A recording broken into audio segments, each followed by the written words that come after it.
Congratulations, it's a good news. That's great, अल्लाह का शुक्र है।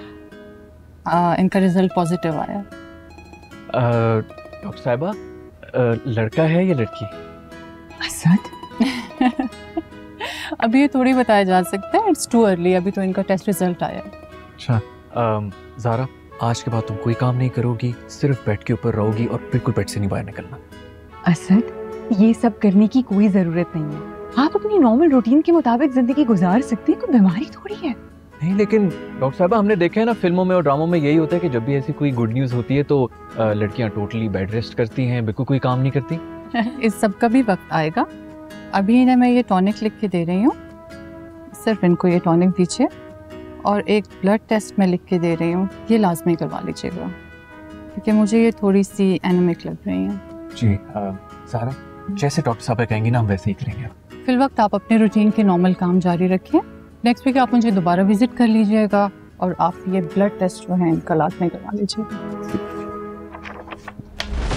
नहीं नहीं नहीं नहीं नहीं नहीं, ये नहीं हो सकता। ये उनकी आखिरी नस्ल होनी चाहिए।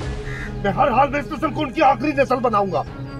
बस अब और नहीं जमती। क्या हो गया आज़र, सब खैरियत है? खैर नहीं है। असद की बीवी ज़ारा उम्मीद से है, उनकी एक और नस्ल हवेली पे कब्जा जमाने आ रही है।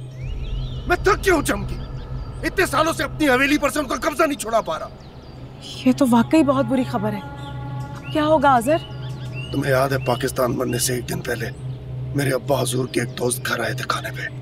वो जो अच्छी थे किस्मत का हाल बताते थे। हाँ, तब खुशी छोटी सी थी। उन्होंने खुशी को देखकर कहा था कि ये लड़की हमारे खानदान की किस्मत बदलेगी। उन्होंने ये भी कहा था कि फसीउद्दीन के बाद जो इस खानदान की तीसरी पीढ़ी होगी, उसके दुनिया में आने के बाद हमारी तबाही का वक्त शुरू हो जाएगा। आज़र, बच्चा फसीउद्दीन की तीसरी पीढ़ी का ही तो होगा। इसके दुनिया में आने से पहले ही कुछ करना पड़ेगा। तुम जाजिम और उसके बाप से मदद क्यों नहीं लेते? वो हमसे ज्यादा ताकतवर हैं, हमसे ज्यादा सलाहियतें रखते हैं। इन लोगों के तावीज़ भी उनकी ताकत के आगे मान पड़ जाएंगे। नहीं, मैं उनके सामने मदद के लिए हाथ नहीं फैला सकता। अगर मैंने उनका एहसान सर पे ले लिया तो तुम्हारी बहन का सर हमेशा के लिए अपने ससुराल में उठ नहीं पाएगा। और वैसे भी जाजिम के बाप से पहले मेरे अब्बा हुजूर कबीले के सरदार बनने वाले थे। वो तो ऐन वक्त पे बीमार हो गए और सरदारी का मुकाबला लड़ने के अहल नहीं रहे। जाजिम का बाप शायद इसी मौके की ताक में था। पता नहीं आज़र, कितना झूठ है और कितना सच, लेकिन ज़बाशिर कबीले के लोग कहते हैं कि अंकल की पूरे स्टार बीमारी के पीछे भी जाजिम के बाप का हाथ था। हो सकता है, लेकिन सबूत के बगैर हम इल्जाम नहीं लगा सकते। अब्बा हुजूर को सरदारी खो जाने का इतना गम था कि दोबारा बीमारी से उठ ही ना सके। लेकिन आज़र, तुम्हें कोशिश करनी चाहिए थी ना, आज तुम सरदार होते।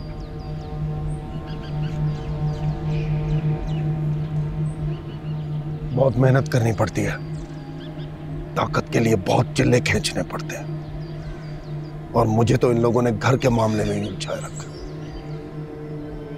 नहीं चमकी, मैंने इस घर के लिए बहुत कुर्बानियां दी हैं। मुझे इस बच्चे को दुनिया में आने से पहले ही खत्म करना होगा।